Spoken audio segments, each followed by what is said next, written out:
Salam əziz yüksələn balıqlar. 2026-cı il iyun şərtinə xoş gəlmisiniz.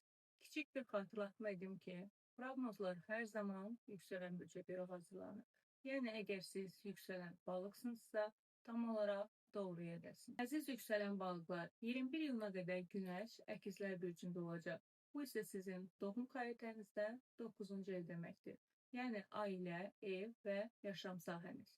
Deməli, ayın ilk yarısında fokusunuz ailə mövzularında olacaq. Ailə ilə ortaq gündəmlər, ailədən gələcək xəbərlər və evlə bağlı məsələlər ön plana çıxa bilər. Bu mövzular bəzən böyük ailə qərarları, bəzən isə ailə içində sağlamlıq və ya emosional mövzular ola bilər. Bəlkə ailə daxilində nişan, toy və ya xüsusi bir hadisə olacaq. Ümumiyyətlə, ailə ilə bağlı hərəkətli bir dövrdür. 4-cü ev həm də ev və yaşayış sahəsini göstərir. Buna görə də köçmək, təmir etmək və ya əmlakla bağlı mövzular gündəmə gələ bilər. 21 iyundan sonra isə Günəş Xərçəng bürcünə keçir və sizin 5-ci eviniz aktivləşir. Merkuri də burada olacaq. Deməli, 21 iyundan sonra həm Günəş, həm də Merkuri sizin 5-ci evinizdə olacaq. Deməli, fokusunuz sevgi, yaradıcılıq və uşaqlarla bağlı mövzulara keçəcək. 5-ci evin ilk mövzusu əlbəttə ki, sevgidir. Bu dövrdə həyatınıza yeni qismətlər daxil ola bilər. Əgər münasibətiniz varsa, diqqətiniz partnyorunuzda olacaq. Merkur burada olduğu üçün münasibətlərdə ünsiyyət və dialoq güclənəcək. 5-ci ev eyni zamanda uşaqları da göstərir. Uşaqlarla bağlı planlar, xəbərlər və ortaq mövzular gündəmə gələ bilər. Bəziləriniz valideyn olmaq qərarı verə bilər. Bu sahədə önəmli inkişaflar mümkündür. 5-ci ev eyni zamanda yaradıcılığı da göstərir. Əgər rəsm çəkmək, mahnı oxumaq, dizayn etmək, toxumaq və ya başqa bir yaradıcı bacarığınız varsa, bu dövrdə çox məhsuldar və ilhamlı ola bilərsiniz. 5-ci ev riskli investisiyalar evidir. Buna görə də maliyyə və yatırım mövzuları da diqqət çəkə bilər. Amma burada diqqət etməli olduğunuz bir detal var.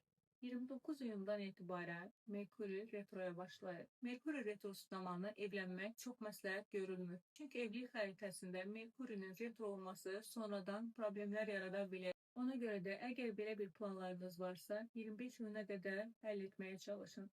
Həmçinin 25 iyundan sonra müqabilə, iş dəyişikliyi, daşınma və ya imza tələb edən mövzularda da diqqətli olun. İndi isə gəldik ayın dolunayına. 30 iyunda Oğlaq bürcündə bir dolunay baş verəcək. Bu sizin doğum xəritənizdə 11-ci evinizdir.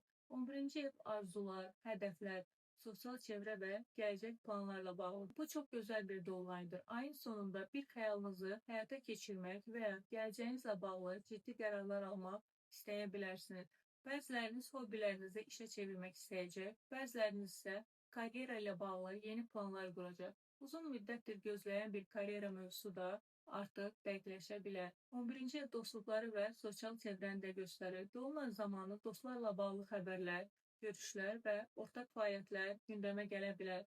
Dərnək, fond və ya ictimai fəaliyyətlərlə bağlı rolunuz varsa, oralarda da bəzi mövzular nəticələnə bilər. Və sonda idarəçi planetiniz Jupiter artıq Şir bürcünə keçir. Bu isə sizin 6-cı eviniz deməkdir. İş, sağlamlıq və gündəlik həyat eviniz. Jupiter bolluq və şans planetidir. Bu keçid sizə iş və karyera mövzusunda yeni fürsətlər gətirə bilər. Sağlamlıq mövzularında da müsbət təsirlər ala bilərsiniz. Məndən bu ay üçün bu qədər. Dinlədiyiniz üçün təşəkkür edirəm. Yenidən görüşənədək.